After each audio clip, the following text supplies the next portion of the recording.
So our keynote and trainer today is a personal friend of mine, and it really does me great honor to introduce him. Joel and his wife Madeline moved to St. George in 2002 to retire among their children and grandchildren after more than 40 years of marriage and raising their 6 children in San Jose, California. They have 18 grandchildren scattered throughout Utah and LA. I have one who is in here today. Autumn, raise your hand. This is my granddaughter. She is like the love of my life, next to John. And she's just finished her 3rd year of college at Quinnipiac, and she's just kind of traveling around this summer. Joel spent his career as a marketing executive in the high-tech industry, where he worked with many of the leading tech brands in the microprocessor and software industry. In 1997, he and his partners launched TechRepublic.com and sold it 3 years later to the world's largest technology research firm, the Gartner Group. In 2001, Joel decided he was done with living the 24/7 lifestyle, and he decided to build a business in his own backyard. He launched Joel Deceuster and Associates, a consulting and coaching company targeting technology startups and local small businesses. One of his most powerful programs for achieving team alignment and productivity was Best Year Yet. His involvement with the program led him to develop a business application called Best Year Yet for Business and help produce a software application known as Producing Results Online. Today, Joel works for the Intermountain Healthcare Foundation at Dixie Regional Medical Center as a major gifts officer, serving the foundation's largest donors. His current project is helping to raise $30 million for the new 500,000 square foot expansion of the River Road campus and the freestanding cancer genomics, I do that every time, research and treatment center. Beyond his family, his greatest passions are his roses. He has 170 rose bushes planted around his St. George home. He's a rosarian, is that right, rosarian? For the American Rose Society and has won several awards for his roses. Joel is also passionate about personal and organizational productivity and effectiveness. He is here today to present a system for helping each of us experience our best year yet. Ladies and gentlemen, Joel Deceuster.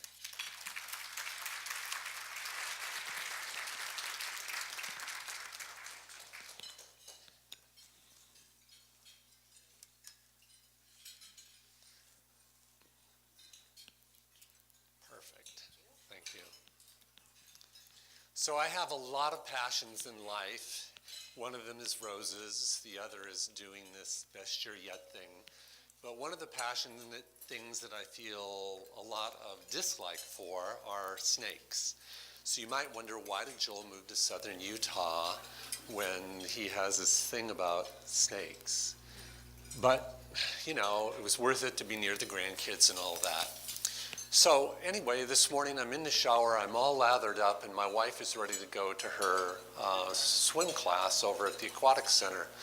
And I'm showering away, and she says, like, hey, honey, good luck with your presentation today. And by the way, I know it's probably not a good time to bring it up, but there's a snake in the garage. See ya. Now, we've not had the snake in the garage experience yet. And she said, but it's just a little snake. It shouldn't be a problem. And of course, I'm like in the shower, and immediately I envision little baby rattlesnakes coming up through the drain, and I'm like, stamping them out, getting rinsed off to get out of the shower as fast as I can. Get dressed and like, okay, my car's in the garage. I'm going to have to go in the garage. What is that thing? Oh my gosh, so I have a shovel that I keep by the garage door where you walk into it from the house for just such an occasion. I've not had to use it for 4 years, but it's there. So I go out thoroughly armed with my shovel. But first I send the dog out in case he could scout out the snake. Anyway, I finally decide, okay, wherever it is, it's gone. I'll get in the car and I'll be okay. So I get in the car, I back out of the driveway, and I'm like, whew, And then I remember a movie about snakes crawling up car tires and into your car and coming in. So the entire way I'm driving to the hospital this morning, I'm like holding my pant legs so snakes won't crawl up. I know it's weird to think of that, but anyway, so I survived it and I'm here today and I'm glad and happy to be here. We do have a clicker, good. So, yeah, you're going to see a shameless display and self-promotion of my roses. If you have not seen the May issue of St. George Wellness Magazine, check it out on page 40, and you will find a lovely article about Joel's roses. Last year, St. George Magazine did an expose on them as well. And in case you don't get enough of that, up here I have one of my many scrapbooks filled with pictures of my roses from days gone by. And worst case, you can always come by my house and take the guided tour. I'm happy to do that as well. So let's move on to Best Year Yet. This is an incredible system for producing results in your personal life and in your professional life. Back in the 1980s, before many of you were born, I was a real convert to Stephen Covey and the 7 Habits of Highly Effective People. How many of you have read that book? Right. I think that should be required reading of every individual on the face of the earth, because it helps you truly become very, very effective in your relationships with others. And I loved it. I loved it so much that I went about and qualified myself to become a certified trainer of the 7 Habits of Highly Effective People. And I was allowed to train people inside my company. I worked for a large corporation at the time. And I could lead these workshops and teach people the 7 habits of effectiveness. Well, after I ended up leaving that company and the .com, and I was looking for something to do, I thought, you know, I would do anything if I could teach the 7 habits and have a consulting firm like that. But unfortunately, Covey wouldn't allow people, unless they worked for him, to have access to his material. So one day, my wife was listening to a radio program, and an author of this new book called Your Best Year Yet was being interviewed, and she said, boy, honey, this sounds a lot like Stephen Covey, because of course I thoroughly indoctrinated her into the 7 habits.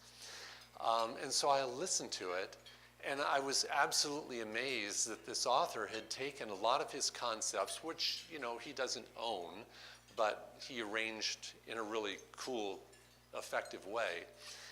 And I thought, this is fantastic. What can I do to be able to use this book in teaching people the laws of effectiveness, in helping them understand the principles of how they can become masters at producing results?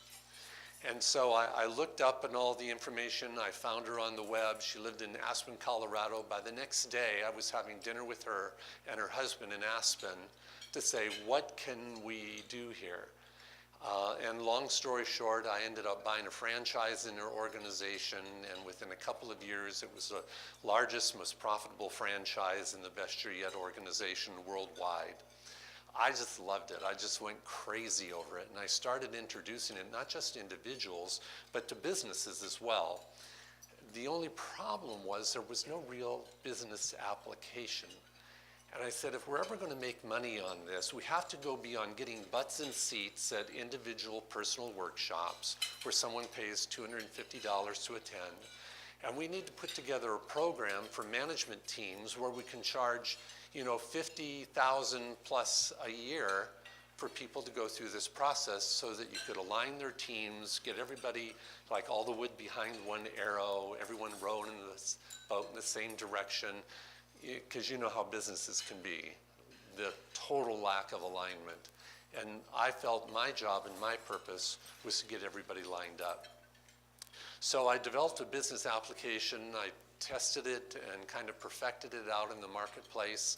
and then worked with the Best Year Yet people to develop a software program where people could track it. Because as you know, you can go through a whole process in determining what your goals are going to be for the year, but out of sight, out of mind.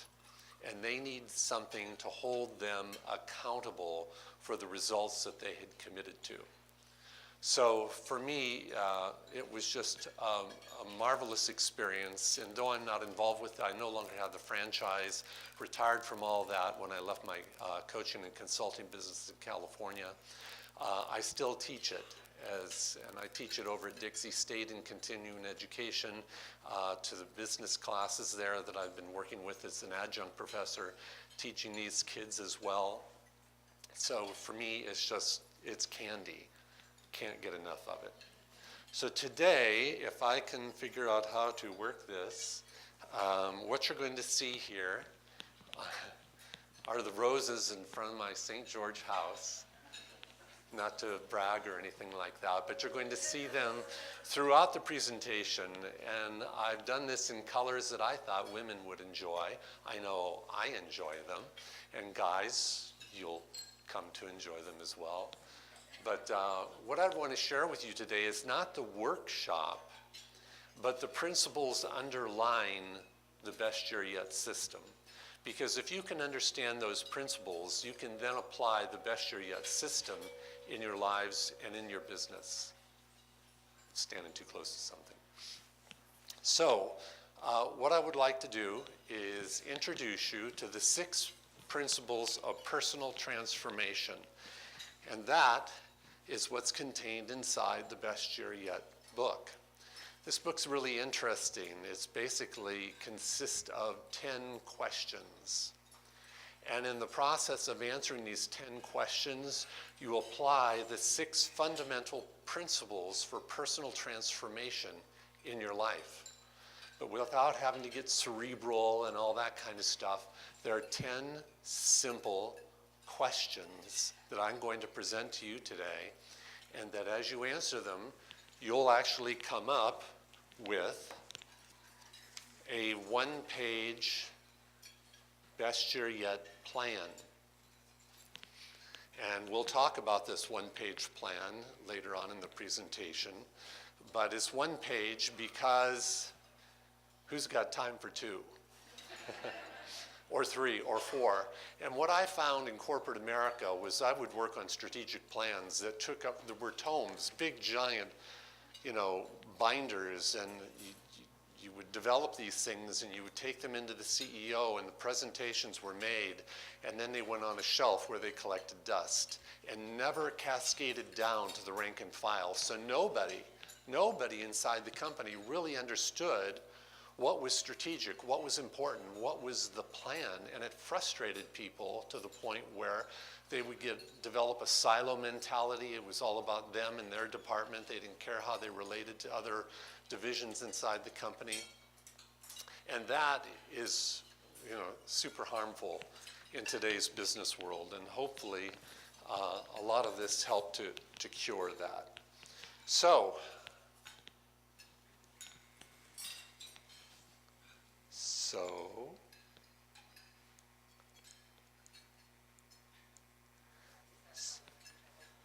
I'm not sure. Maybe I don't have it turned on. I made a fortune in the high technology business, and I don't know beans about high technology. People always make fun of me of, Joel, how'd you do so well when you don't know crap about how computers work? It just wasn't hooked to the computer. But Yes, okay, darling, thank you. Yeah, but you know what? Sometimes it just doesn't matter about that kind of stuff. If you know people and how to build relationships, and that's kind of where I specialize, you'll succeed at anything you do. But always have a really good assistant that knows how to work computers and all that stuff. Okay, so the 6 principles of personal transformation. This is the fundamental. This is what's going to help you through this whole process. The first principle is to appreciate success. Now, how many of us, when we put together a to-do list, let me ask you, when you put together a to-do list, and you get 8 things done by the end of the day, 8 out of 10, what's your first thought when you sit there and review and say, oh, I got 8 done? I'm actually pretty stoked that I got at least 8 of them done. That's over half. Yeah, for sure. But what about those 2 that got away? Always tomorrow. Yeah. Pretty much. You know, most people focus immediately on the 2 that got away. You know, it's kind of like that's how we're wired, what we didn't get done. We never really take time to pat ourselves or congratulate ourselves for the work that we do. And you know what, folks? You're doing amazing work and making amazing contributions out in the work world today. And so many times, you know, we don't feel like we're being recognized by our managers or whoever, our peers, and we don't even recognize ourselves. Do any of you feel that maybe you're not getting the recognition that you deserve while you're out there on a workaday world? Yeah, nobody's going to raise their hand. You all know you have that. Well, appreciating your success is vital, and here's why. It's what gives you confidence. It's what fuels you. And, you know, we all need confidence to be successful in anything we do. And so taking the time to recognize the things that you have succeeded of, the things that you have achieved, is vitally important to your confidence level. So the question we ask in Best Year Yet is, what did I accomplish? Over the course of the last year, what did I accomplish? You know, for me, it was when I moved to St. George, this was solid gravel with 3 little miserable palm trees. And I vowed that I would cover the gravel with flowers and you would never see it again. And so it took me a couple of years, but I did a program called Your Best Year Yet for Roses. Have you heard of that? And was able to completely cover the gravel with roses. My goal is to make the desert bloom as a rose. I think that's a good objective for my retirement. So let me ask you the question, what did you accomplish this year? Is there any one thing in particular that you're really proud of that you accomplished this year? I would love someone to raise their hand and volunteer that accomplishment for us. You got your life insurance license. Let's hear it. All right, she got her life insurance license. Was that a hard thing to do, easy thing to do, or? It was hard, yeah. I was struggling with it because I wanted to go a different way. And I kind of felt like I needed to go in this direction. So Cool. it was hard to study again on that road of school. And so that's Well, congratulations. That's wonderful. Feels pretty good when everybody claps for your accomplishments, doesn't it? So during the Best Year Yet process, you'll answer the question of, number 1, what did I accomplish? Over the course of the last 12 months, what did I accomplish? And as good as that makes us feel, sometimes we have to kind of do a bit of an about face and ask this question, which is based on principle number 2 called learn your lessons. Now, when you just see that phrase, learn your lessons, what immediately comes to mind? Pardon? My mother. Your mother? And that's because? Yeah, that's right. But what are the best lessons for you to learn? when you fail, your mistakes. Why is failure a good lesson? It allows you to, if you go back and look at it, it allows you to go through and figure out what you accomplished while failing. And second of all, what you need really specifically to work on. Right. What made those things bad? Right. You know, being able to take something that's a failure and turning it into a success, transforming it from a negative to a positive by learning from that failure, suddenly empowers you, makes you feel really great.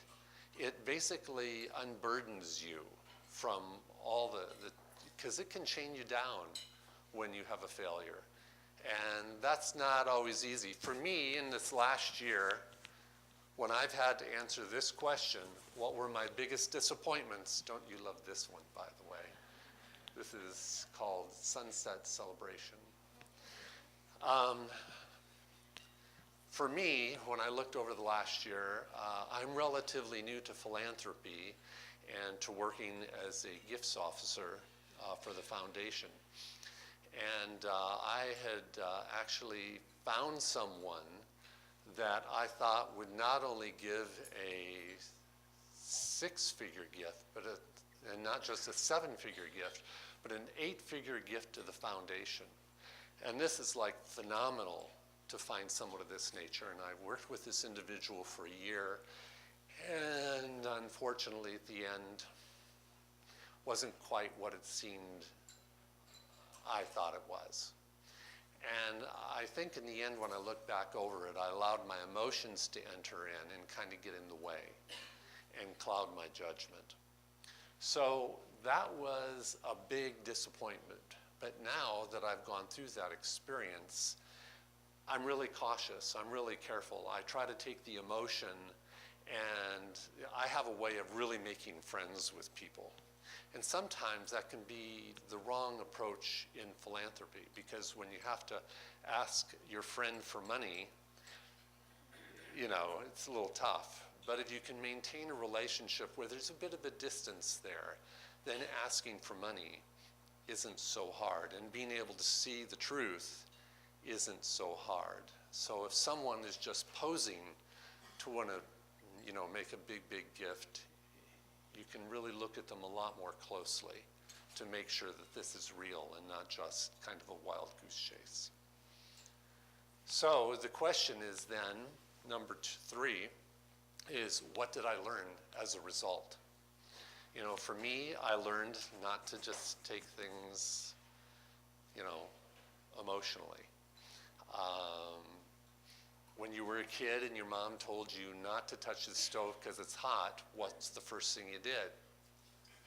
Yeah, you touch the stove. Did you ever touch it again? No. Why? Because you learned something as a result.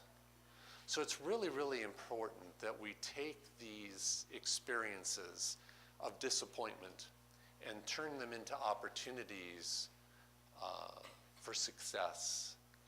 And when you can do that, it really eases the burden. And when you can list these learnings, or I turn them into what I call guidelines or simple rules, you can kind of remember them.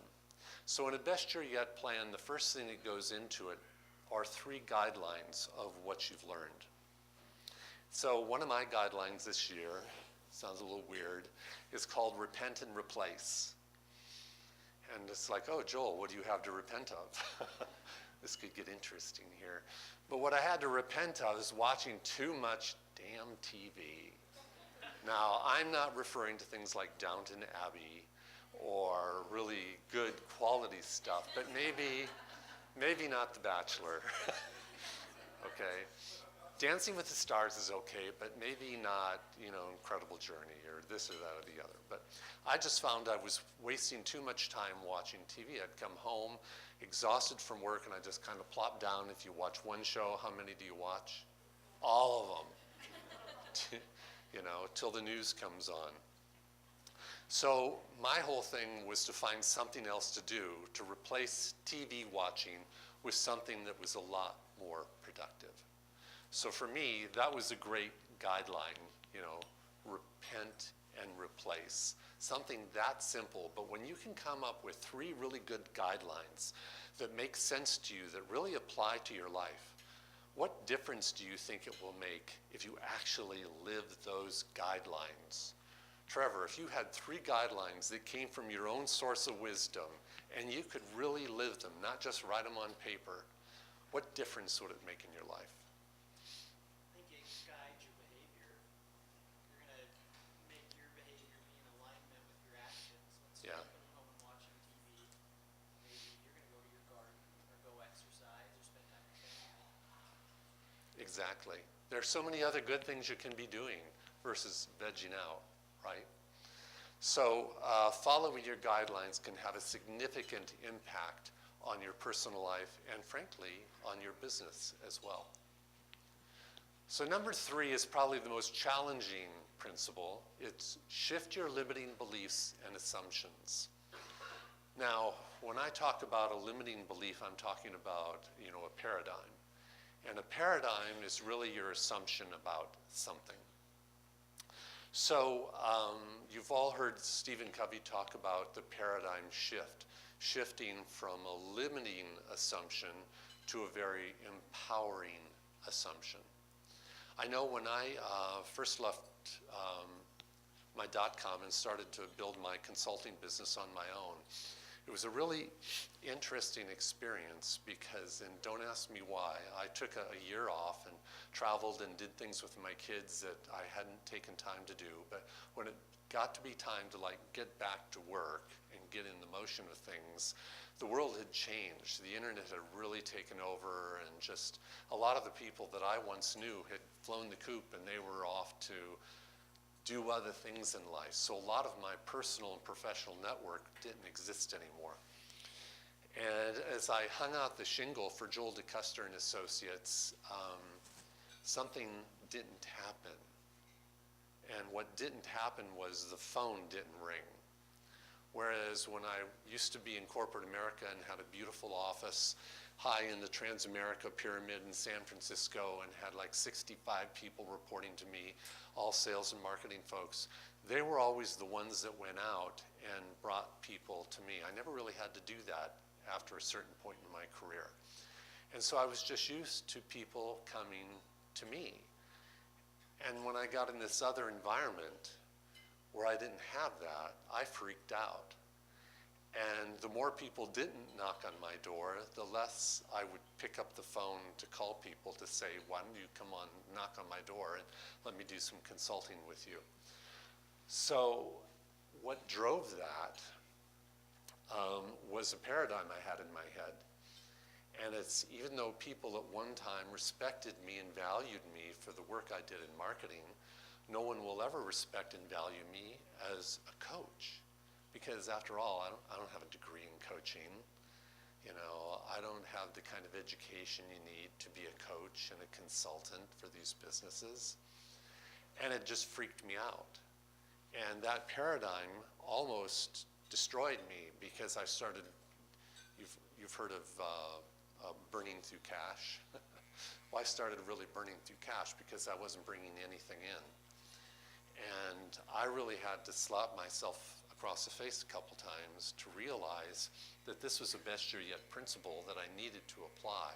I needed to transform that limiting belief that no one will respect me as a coach and transform it, flop it over into an empowering belief. And here's the empowering belief that I came up with.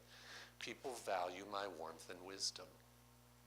Now, if you know me, you know I tend to be kind of a warm guy. And if you really know me, there are times when, wisdom comes forth.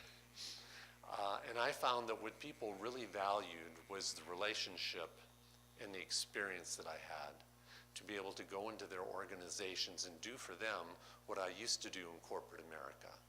To be able to go in and bring a team together and get everyone united, get everyone aligned, and put forth a strategic set of goals that were going to guide them year after year after year. And once I developed that paradigm and carried that, I looked at everybody differently. And quite frankly, everybody looked differently at me. And it wasn't a burden. It wasn't a freaky thing to pick up the phone and call people. And I found myself going to networking groups and this, that, and the other, even though I didn't have the mantle of corporate America bigwig on my shoulder, but just me. And so I found a whole new kind of way of being as a result of transforming that limiting belief. Now, a lot of people ask me, what's the question with Best Year Yet? And the question is, how do I limit myself and how can I stop? Do you know that all of you have one thing? There's one big thing going on in your lives right now that limits you. And we all have that. And if you could, how many of you would love to be able to identify that one thing? How would that be, to be able to know what that one thing is? Because if you knew what it was, what could you do about it? You got it. You could overcome it. You could do what it takes to take that one thing and put it in its place and replace it with something that's going to be meaningful in your life. So identifying that one thing. Now, the tricky part is we have these voices. Do you know you have voices in your head? You have two of them.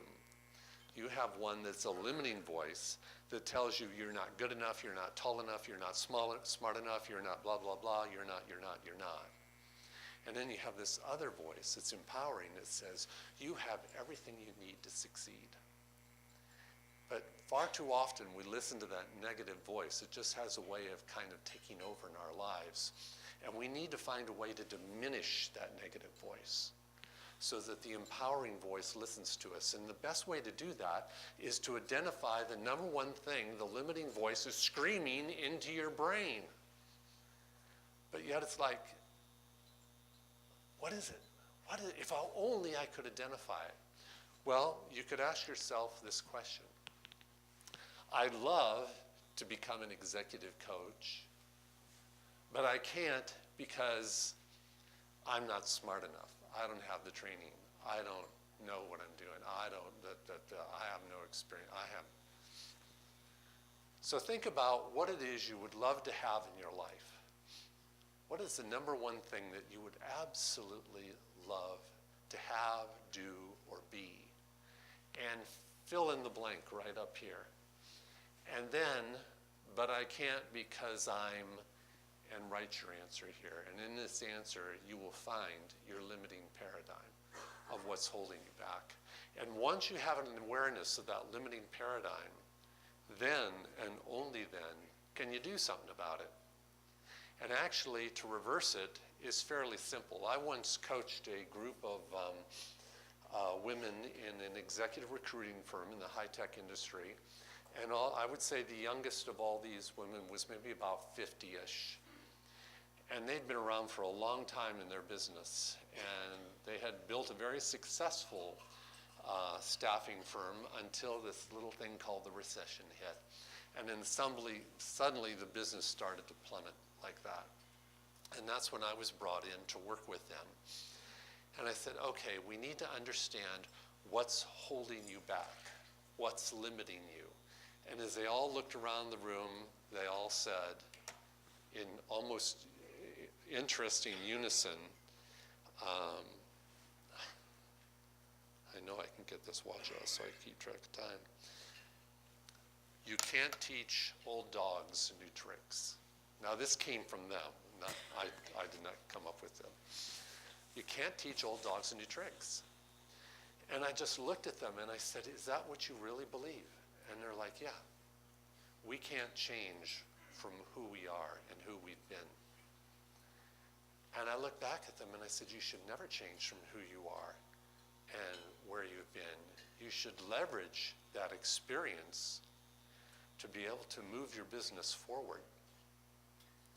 And so I got them to change that paradigm based on who they are and the experience they had in the marketplace. Because all the other staffing firms were staffed by cute little young things who really didn't have relationships or this, that, and the other, but they were giddy and happy and pretty and this and that and the other.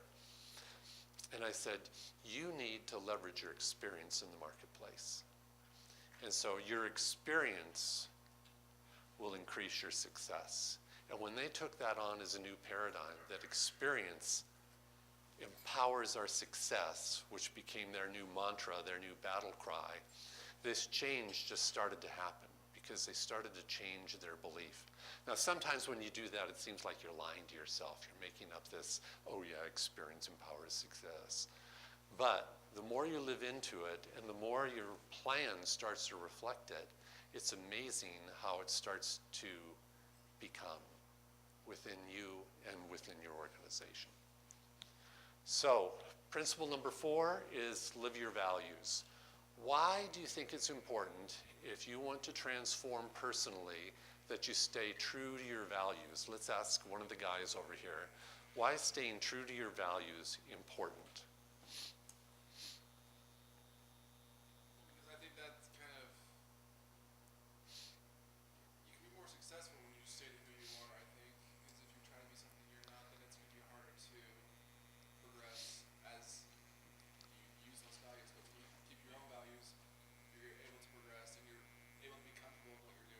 Exactly, exactly.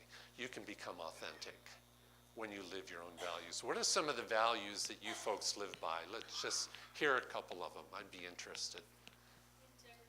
Integrity. Trust. Honesty. Compassion. Hard work. Connection. Just be yourself because everyone else is already taken. Authenticity. Very good. Be yourself because everyone else is already taken. Exactly. So, authenticity. You know, one of my values, and I know this is going to sound a little weird, I got this from my mother, and it's called graciousness.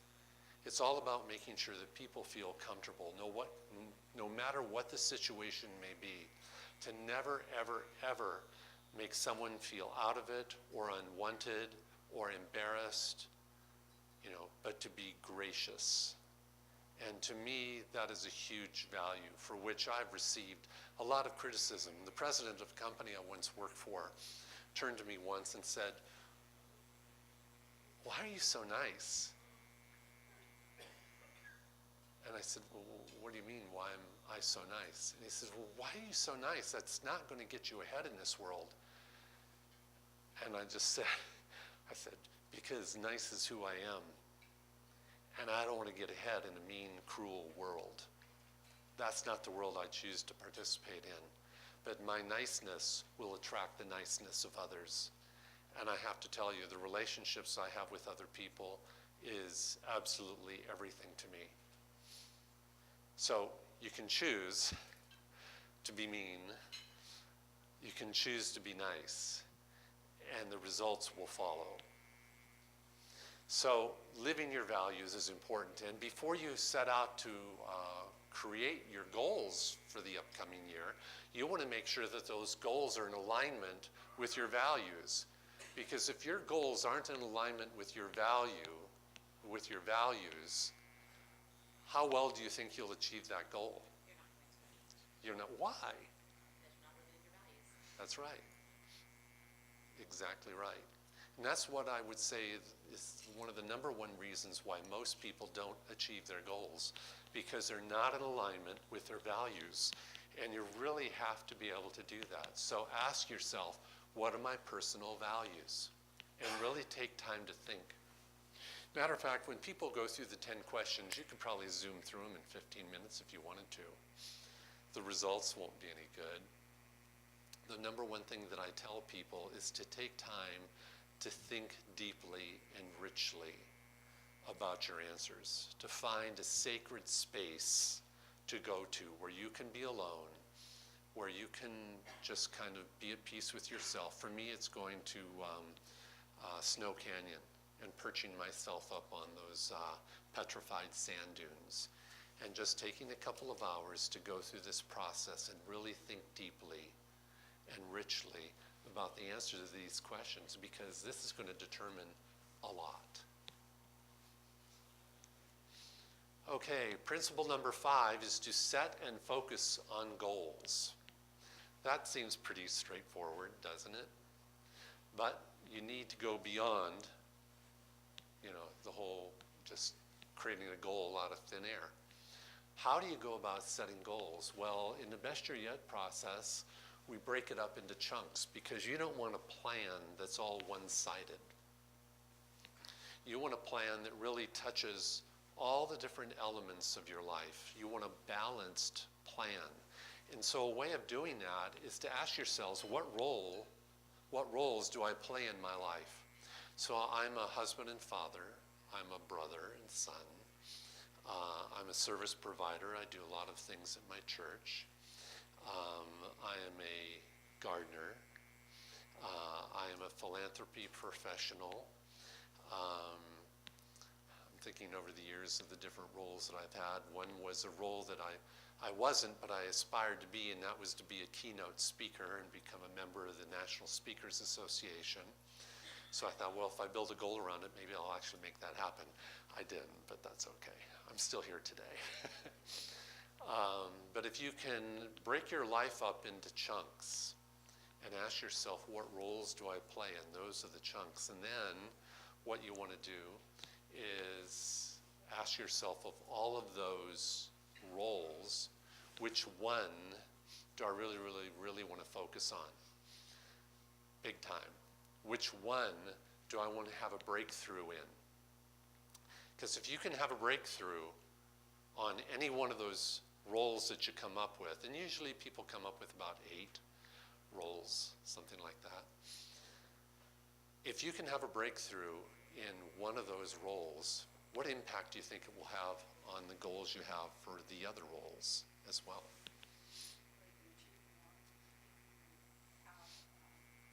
Accomplish that goal, then you can actually work towards those goals. Right. It's kind of like doing the hardest thing in the morning. You know, when you get to the office, tackle the most difficult, challenging thing you have to do for the day first. Because what will happen once you've achieved it? Pardon? It will seem easier to accomplish your other goals. Yeah, everything just starts to happen, doesn't it? I sometimes get people asking me, you know, why are there only 10 goals in a Best Year Yet plan? Why not 40 or 50? Well, if you had that many, you wouldn't have time to work on any of them. And what I often tell people is if you focus on the 10, you'll be amazed at how many of the others will also get done. Well, the same is true if you focus on the one role, it'll be amazing about how all the other roles will start to flourish and happen as a result of that as well. It's all about energy. It's all about creating fuel, and that's what that does. So, asking yourself, what are my goals for each role?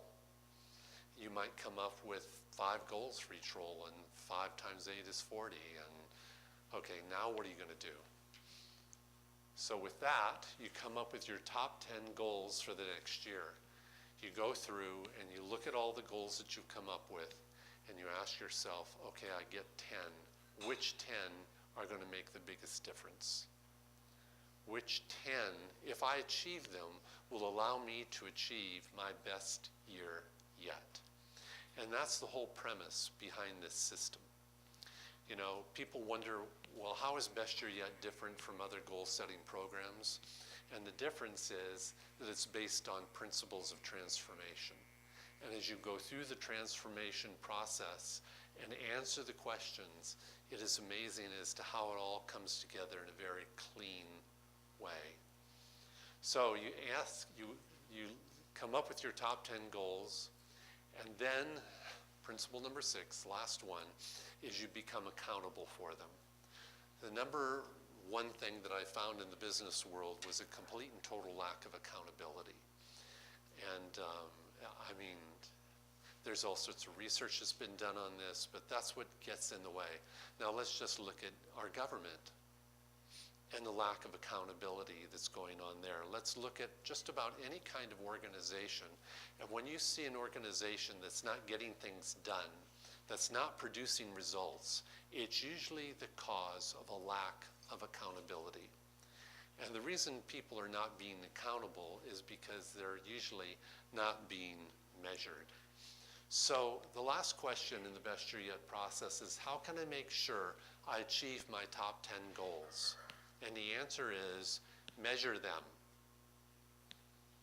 Be accountable to them. If you had to achieve 10 goals, I'll ask you, if you had 10 goals that you were going to achieve this year, what would you have to do to achieve them?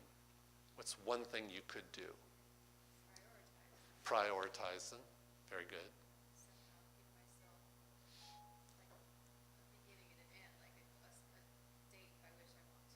Yeah. Give yourself a timeline. Exactly. Measurable mile markers. Yeah. Maybe have weekly or monthly or quarterly goals that will kind of move you in the direction you want to go in. Very good. What other things could we do? Karen? Start out by identifying one specific small activity that you could accomplish in a short period to then feel success at that goal and then go on to number 2. So a series of short, accomplishable steps. Perfect. One thing that I always encourage people to do, especially when I facilitate a group, is for them to pick out an accountability buddy. Someone you don't know, because your friends will always be, oh, don't worry about it. No one ever accomplishes their 10 goals. It's okay, really. And just the fact that you were here is enough. You know, really, we sure appreciate you and all you do. And if you don't achieve your goals for the year, that's okay. We'll let you keep your job, maybe. So you don't want somebody to let you off the hook. You need someone that's going to hold your feet to the fire, and that usually helps if that's someone with a clear set of eyes and sees you for who you are, not who you've convinced them, you know, you're busy being. So accountability buddies are ideal. And I used to get together with my accountability buddy on a monthly basis, and I would pull out the software program, and I'd take him through it and show him exactly where I was. And I even had a traffic light process that I used where a goal, if it was in big trouble, had red light. If it was everything's going great, it was a green light goal. And if it was yellow, it was like, oh, slow down. Let's take a look at this. It's not exactly going where it needs to go, but it's not like it's a disaster yet. So we would go through that process together. I mean, it was really terrific to have that kind of support, I think, is absolutely vital. The other thing that I would always do, and I continue to this day, I don't know if I have a copy of it here, but I would, I left it back home. I do a process every Sunday night called Strategic Weekly Planning.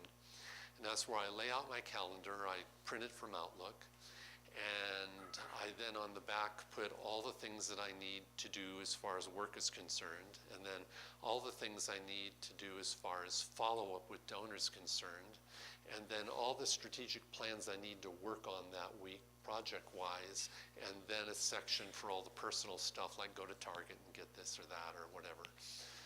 And I look at my goals and I ask, what can I do this week to move that goal a little bit closer to the finish line? And by doing that, I keep it very in sight and very in mind. Matter of fact, this is a plan that I put together. It's my plan, which my wife helped me with, because there's a few goals that she thought I could benefit from, like develop and practice the love language system to be more considerate and respectful of my wife. Develop and practice a system for playing with my grandkids on Sunday. So she helped me with this one. I have another one that's really mine, but and this is taped to the bathroom mirror. So every morning when I'm getting up and brushing my teeth or trying to do anything, I'm looking around this Best Year Yet plan. But that's okay, because I have one for her too. So anyway, there are all sorts of things, and I'm sure you could come up with some ideas, but we just have a few more minutes here. But accountability, you really need to develop a system that's going to work for you. And when you do, and when you start achieving and getting closer and closer to achieving those goals, you're going to be amazed at the level of confidence that you're going to feel, the level of energy that you're going to have. And that makes all the difference in the world. I mean, I know that, well, in my own personal situation, there are some times when I go to work kind of like, I don't want to be here. But if I can accomplish something, I can pick up the phone and make a connection with somebody. Suddenly like, okay, Katie, bar the door. Joel's making calls today, and we're going to, just dial. So we need to get this going in our lives. The accountability is what makes it happen. Where there is no accountability, there is no performance. It's just too easy to get out of it. So, in reviewing our principles, appreciate success, learn your lessons, shift your limiting beliefs and assumptions, live your values, set and focus on goals, and be accountable. And in order to do that, all you have to do is think deeply and richly and answer the 10 best year yet questions. And when you do that, you'll put together your plan, and it'll look looks something like this, short, sweet, and to the point. And to help you do that, I'm going to give you a couple of resources. Number one is bestyearyet.com. If that's all you remember, bestyearyet.com, go to it, and you will be able to find the workshop online. So I get nothing for this, but there's a free program, and then there's one for about $10 a month, and they have the software that goes with it and everything, and then they have one that's like $12 a month that has extra bells and whistles to it. But you know, if you're going to spend $100, you want all the support that you can get in order to achieve your goals for the year. And so I would highly recommend that you go to bestyearyet.com and check it out. That's where you'll find the Best Year Yet online workshop and an app for your smartphone so that you can carry around your plan with you. You can do all the measuring and evaluating and this, that, and the other. I don't know, anybody in here into Weight Watchers like I am? They have a very cool app where you can do all the measuring of what you're eating and where you're at and your points and this and that and the other. And you can check into all of their members and blog posts and podcasts and talk to Oprah and all that stuff. Well, that's essentially what the Best Year Yet app is all about as well. And the app is free. So it comes when you subscribe to something. I can't get out and teach this to everybody, though I have offered to Pam to come back and do a personal workshop with as many of you professional women as you would like, and I'd be happy to do that. This is something that now that I'm supposed, by the way, everyone asks, why are you working? I thought you were retired. Well, I learned something. After 2 months of having moved here and unpacked everything, and my wife made sure everything was just the way she wanted it, I decided when she was off to one of her swim classes that I was going to help her increase her personal productivity in the kitchen. So I rearranged all of the kitchen cabinets, drawers, the works, so that, you know, you had the utensils you need for that here, and you had that, and you could do, and then this and that. And I was so proud of this. I mean, I spent an entire day on this. My wife walks home, goes to make dinner, opens the cupboard. Now, she's lived with me for over 40 years. Okay, so she opens the cupboards and just stands there, staring at them, politely closes it. She's so nice, you wouldn't believe how nice she is. Closes them, turns to me, and I'm beaming like, don't you love this? And she said, get out. Go find something to do, get a job, volunteer, take a very long hike every single day, but you are no longer welcome in the house from 8 to 5. Because you have way too much time on your hands. So luckily that's when Intermountain Healthcare took me in and gave me something to do, and my wife will be forever grateful for that. So it's been a real pleasure to be here today and share this with you. If I can answer any questions, I'll be up here for a while. I have business cards over here if you need them.